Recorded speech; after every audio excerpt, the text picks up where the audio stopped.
sufficient supply of oxygen to keep the fire burning. Third, heat or an ignition source, something to start the fire. When all three elements are present, they cause a chain reaction, which results in combustion, or otherwise known as fire. These can be remembered as the fire triangle.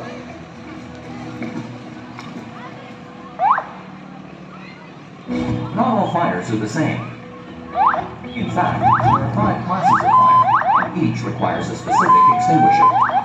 Before using an extinguisher, be sure to take note of the classification on the label. Using the wrong type of extinguisher can be life-threatening. Portable fire extinguishers are extremely handy, but they should only be used against fires at their initial stages. Once the fire starts to grow, it's best to evacuate the building.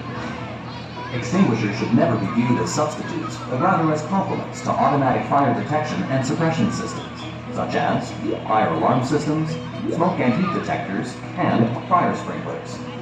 Okay, so let's check out each class of fire and which extinguisher to use. A Class A fire consists of ordinary combustibles. A Class A fire extinguisher contains water to remove the heat from the fire by cooling it. A Class B fire occurs when flammable or combustible liquids ignite. A Class D fire occurs when the fuel is a combustible metal. A Class D fire extinguisher contains dry powder to smother the fire. A Class K fire occurs when cooking oils and fats ignite, usually in commercial cooking areas such as restaurants and cafeterias. A Class K fire extinguisher contains a dry and/or wet chemical mixture, which forms a soapy foam to suppress the fire. Now it's time for the hot seat. Can you match the correct extinguisher to each class of fire?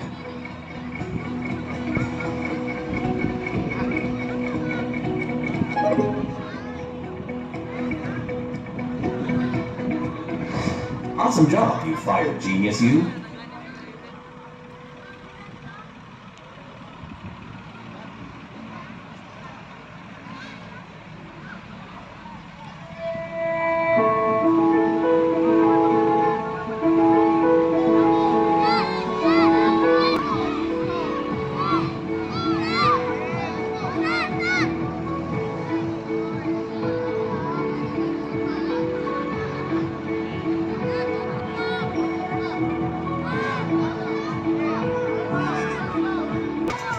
One hand on light dash mode.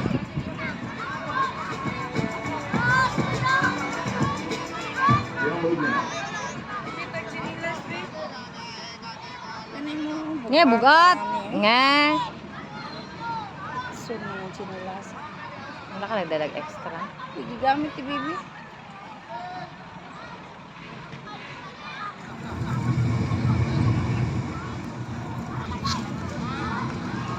Very good.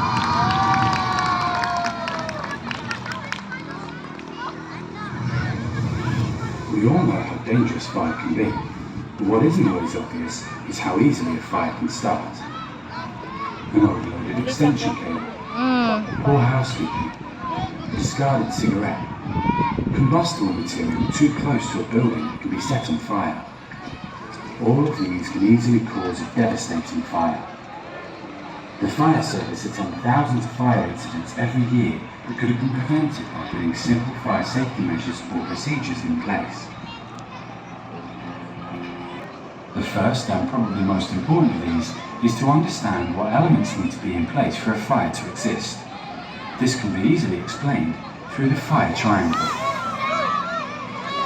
The fire triangle is a simple model for understanding the ingredients necessary for all fires. Fire is a chemical reaction or series of reactions where heat is involved and needs three things to be present so it can happen. The triangle illustrates the 3 elements needed: heat, fuel, and oxygen. A fire naturally occurs when all the elements are combined in the right mixture, and fire can be prevented by making sure that these elements are unable to meet. Without sufficient heat, there can be no ignition. Without fuel, there's nothing to burn. And without sufficient oxygen, a fire cannot begin.